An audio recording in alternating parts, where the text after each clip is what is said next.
Waggoota hedduuf dhukkubsataa ture kaleessa lubbuun isaa kan dabarte artiist Nuwoo Goobanaa har'a sirni awwaala isaa magaalaa Adaamaatti gaggeeffamee jira. Har'a sagantaa istaadiyeemii magaalaa Adaamaatti gaggeeffame irratti namoonni 100,000 lakkaa'aman irratti kan argaman yoo ta'an, weellistoonni Oromoo jaalleewwan ogummaa isa waliin jiraataa fi hojjetaa turan, maatii fi firoottan, aangawoonni mootummaa fi gaggeessitoonni amantaa adda addaa irratti argamanii jiran. Obbo Mahammad Qophee miseensa mana maree bakka bu'ootaa akkasumas ogeessa muuziqaati. Har'a awwaala irratti seenaa weellisaa Nuwoo Goobanaa yoo dhiyeessan, Nuwoon Harargee Bahaa Aanaa Jaarsoo bakka Laga Mixee jedhamutti kan dhalate ta'uu himanii daa'imummaa kaasee aadaa fi aartiif jaalala addaa nama qabu jechaan kan himan. Yeroo dargaggummaa bulchiinsi biyyaa waan aadaa Oromoo gadhiibaa turee fi sana argee nama onneensan jijjiiruudhaa fi bara jireenya isaa of kennee hojjete jedhan. Akka mi'a aartii bareen jedhan. Obbo Mahammad Nuwoon alas dafee gara magaalaa Dirreedhaawaatti godaanee jedhan. Keessattuu sagaleen isaa sagalee hiraa hin qabne yommuu ta'u ofii isaatiin of danda'ee walaloo fi yeedaloo qopheessee muuziqaa qindeessee ofumaaf wallisuudhaan kennaan inni uumamaan badhaafamee fi tattaafatee horatee kan addaati ture. Nama aartiif dhalatee aartiif jiraate, nama Oromoof dhalatee Oromummaaf jiraate, qabsaa'aa kutataa muuziqaa akka meeshaa waraanaatti fayyadamee qabsaa'ee qabseessuudhaan lolee lolchisuudhaan seenaa qabsoo Oromoo keessatti bakka guddaa yeroo hundi argatamaa jiraatu qabu ture.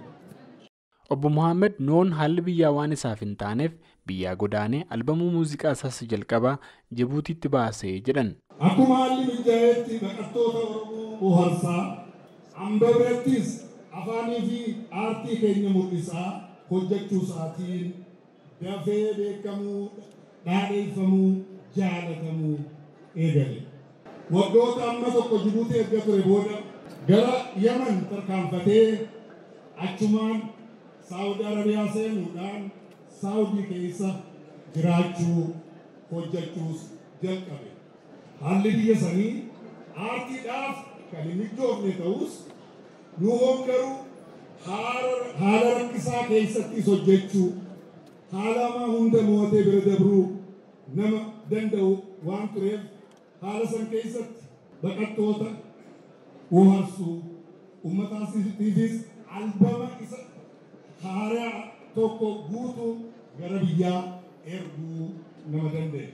Akka seenaan isaa jedhutti Nuwoon Saawudii ba'ee Xaaliyaan, achii Kaanadaa, Yuunaayitid Isteetsii fi biyya ollaa Keeniyaas jiraateera. Yeroo Ameerikaa kaabaa jiraataa tures jaalleewwan isaa kan akka Qamarii Suufii fi Elemoolii guutuudhaan baandii haaraa hundeessee akka ture simamee jira. Obbo Mahammad Nuwoon hojii isaan jaalala biyyaa, tokkummaa fi waluu nama labsuu jechaan jajan.